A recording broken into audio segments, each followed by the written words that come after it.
Demam online telah menyentuh hampir semua sisi kehidupan manusia, bahkan yang telah merambah dunia arisan. Aktivitas yang awalnya hanya sekadar ajang silaturahmi antar kerabat, kini jadi tren dunia maya. Arisan online dapat diartikan sebagai kegiatan mengumpulkan uang atau barang yang bernilai sama oleh beberapa orang, yang kemudian diundi di antara mereka untuk menentukan siapa yang memperolehnya. Undian tersebut dilaksanakan secara berkala sampai semua anggota memperoleh keuntungannya yang pelaksanaannya dilakukan secara online. Karena berbasis online, maka membuat transaksi pembayaran atas arisan ini bisa disetorkan tanpa harus bertatap muka. Di mana sebagian orang menanggapi proses pengumpulan dan pembayaran dana arisan terasa merepotkan, dan tinggi resiko penipuan. Nah, saat ada anggota arisan online yang sudah mencapai kesepakatan tentang aturan main arisan, jumlah uang dan juga rentang waktu, maka secara hukum, pada saat terjadi kesepakatan itulah merupakan bentuk dari perjanjian. Memang aturan dan bentuk perjanjiannya adalah tidak tertulis. Namun, sepanjang perjanjian lisan dimaksud telah memenuhi ketentuan pasal 1320 KUH Perdata, maka perjanjian tersebut adalah sah. Mengacu pada pasal 1320 KUH Perdata, suatu perjanjian baik tertulis maupun lisan, dapat dinyatakan sah secara hukum, jika memenuhi persyaratan seperti 1. Kecakapan untuk membuat suatu hal yang untuk perikatan. 2. Sepakat bagi mereka untuk mengikatkan dirinya. 3. Ada suatu hal tertentu. Dan 4. Ada suatu sebab yang halal. Pada saat perjanjian, yang dalam hal ini adalah perjanjian arisan online ini sah secara hukum, maka perjanjiannya pun berlaku menjadi undang-undang bagi mereka yang mengadakan arisan online tersebut.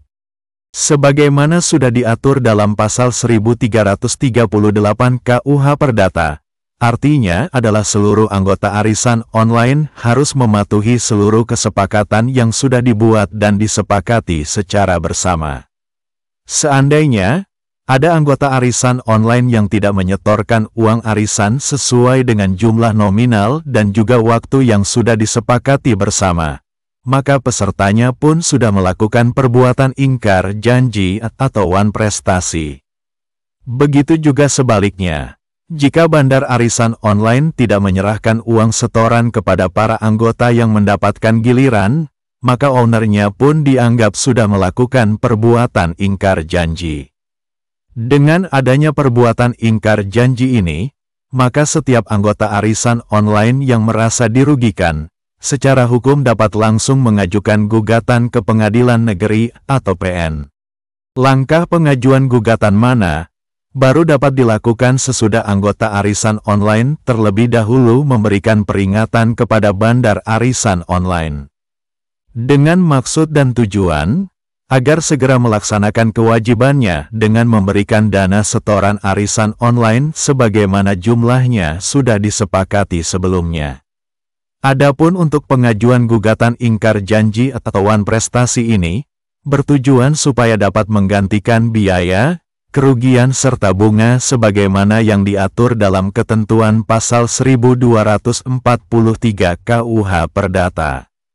Intinya, bahwa isi pasal 1243 KUH Perdata adalah tentang penggantian biaya, bentuk kerugian dan juga bunga, yang dikarenakan tidak terpenuhi suatu perikatan, mulai dari yang diwajibkan. Meskipun sudah dinyatakan lalai, maka gugatan tersebut bisa dilakukan dalam waktu yang sudah ditentukan. Penting diketahui dan dipahami, bahwa pada umumnya arisan online adalah satu perbuatan hukum yang kebanyakan sudah disepakati secara lisan saja, sehingga tidak memiliki perjanjian secara tertulis. Hal tersebut menjadi satu bagian kelemahan yang dapat mempersulit anggota arisan dalam sisi pembuktian atas adanya perbuatan wan prestasi dimaksud. Langkah hukum secara hukum keperdataan melalui pengajuan gugatan ke Pengadilan Negeri ini tergolong sangat sulit bila nyatanya arisan online tersebut adalah fiktif dan identitas bandar atau ownernya tidak diketahui kejelasannya. Sementara itu, sistem pemeriksaan dalam hukum acara perdata yang berlaku di pengadilan negeri adalah bersifat pasif, di mana pihak penggugat dalam hal ini anggota arisan online yang dirugikan, juga diwajibkan untuk memenuhi bukti atas kebenaran isi gugatannya. Bila terang dan nyata bahwa arisan online fiktif adanya, dan identitas bandar arisan online tidak diketahui kejelasannya, maka bagi anggota yang telah menjadi korban arisan online, dapat juga menempuh jalur pidana di kepolisian setempat.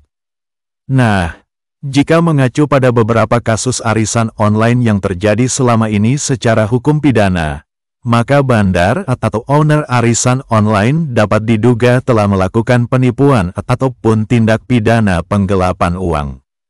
Untuk hal itu, anggota arisan online yang menjadi korban dan atau yang merasa kerugian dapat melaporkan dugaan tindak pidana kepada pihak kepolisian, yakni dengan sangkaan pada pasal 372 dan atau pasal 378 KUH pidana.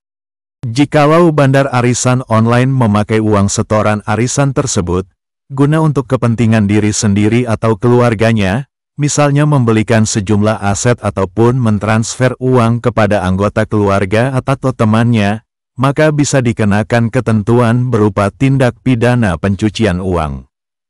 Hal ini secara tegas sudah diatur dalam pasal 3 UU nomor 8 tahun 2010.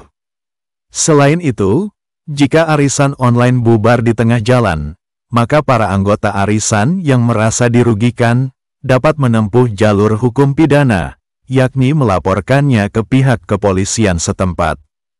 Oleh karena itu, ada baiknya agar kita waspada dan lebih selektif sebelum ikut dalam arisan secara online. Apalagi bila menghadapi sejumlah tawaran dengan iming-iming atau imbalan hasil tinggi. Kehati-hatian itu penting, agar tidak terjebak arisan berantai yang dapat merugikan banyak orang. Untuk menghindari risiko yang dapat merugikan, maka sangat penting untuk mengetahui dan mengenali ciri-ciri arisan online bodong sebagai bentuk antisipasi dan perlindungan keuangan sebelum menjadi anggotanya. Berikut adalah beberapa ciri-ciri yang perlu diwaspadai sebelum ikut arisan online. Yang pertama, mencek apakah memiliki izin pengelolaan investasi. Salah satu ciri arisan online bodong adalah tidak memiliki izin pengelolaan dari Otoritas Jasa Keuangan atau OJK. Dengan begitu, kita dapat memastikan apakah arisan online yang akan diikuti tersebut memiliki izin OJK atau tidak. Yang kedua, cermati tawaran keuntungan yang diberikan. Pelaku arisan online bodong biasanya akan menawarkan keuntungan yang tak masuk akal, seperti imbal hasil sebesar 20% per bulan atau bahkan lebih tinggi lagi. Memang, adanya iming-iming keuntungan tinggi ini tentu saja sangat menggiurkan bagi masyarakat yang sedang mencari cara cepat untuk berinvestasi atau mendapatkan uang. Yang ketiga adalah kurangnya informasi yang jelas. Arisan online yang terpercaya biasanya akan memberikan informasi lengkap mengenai penyelenggara, aturan, jadwal pembayaran, dan nomor kontak atau customer service yang bisa dihubungi. Seandainya sulit menemukan informasi dimaksud, kemungkinan besar arisan online tersebut tidak dapat dipercaya. Yang keempat, apakah menggunakan skema Ponzi? Biasanya, modus lainnya yang digunakan oleh para pelaku atau perusahaan arisan online bodong adalah menggunakan skema Ponzi, di mana uang dari investor atau anggota baru akan digunakan untuk membayarkan keuntungan kepada anggota atau investor lama. Skema Ponzi ini hanya dapat bertahan selama ada peserta baru yang bergabung. Ketika tidak ada lagi peserta arisan baru yang bergabung, maka skema ini akan runtuh. Peserta arisan yang bergabung terakhir akan dirugikan dan menjadi korban penipuan. Yang kelima, kurangnya rekam jejak digital. Arisan online palsu kemungkinan besar akan sulit dilacak atau memiliki sedikit rekam jejak digital yang dapat diverifikasi, baik online maupun faktual. Jadi kita harus cermat memastikan, dan sekaligus untuk maksimal mencari tahu lebih dalam sebelum memutuskan untuk bergabung dari kegiatan arisan online tersebut. Selanjutnya yang keenam, metode pembayarannya tidak aman. Strategi penipuan berkedok arisan online seringkali melibatkan metode pembayaran yang tidak aman, seperti transfer langsung ke rekening pribadi penyelenggara. Sehingga kita harus waspada dan memastikan bahwa metode pembayaran hanya melakukan pembayaran melalui platform atau metode yang terjamin keamanannya. Dan yang ketujuh adalah tidak adanya transparansi dalam pengelolaan dana kegiatan arisan online. Ciri khas arisan online penipuan adalah ketidakjelasan dalam pengelolaan dana arisan. Jika ditemukan penyelenggara tidak ada memberikan laporan transparan tentang bagaimana dana dikumpulkan dan diatur, sebaiknya hindari arisan tersebut karena kuat dugaan adalah aktivitas arisan bodong. Pada pokoknya, kita memastikan mendapat informasi yang sejelas-jelasnya. Untuk itu, sangat penting melakukan riset menyeluruh sebelum bergabung dengan grup arisan online tertentu. Serta, jangan lupa untuk membaca semua aturan dan ketentuan yang berlaku yang sebelumnya telah ditetapkan oleh para penyelenggara arisan online.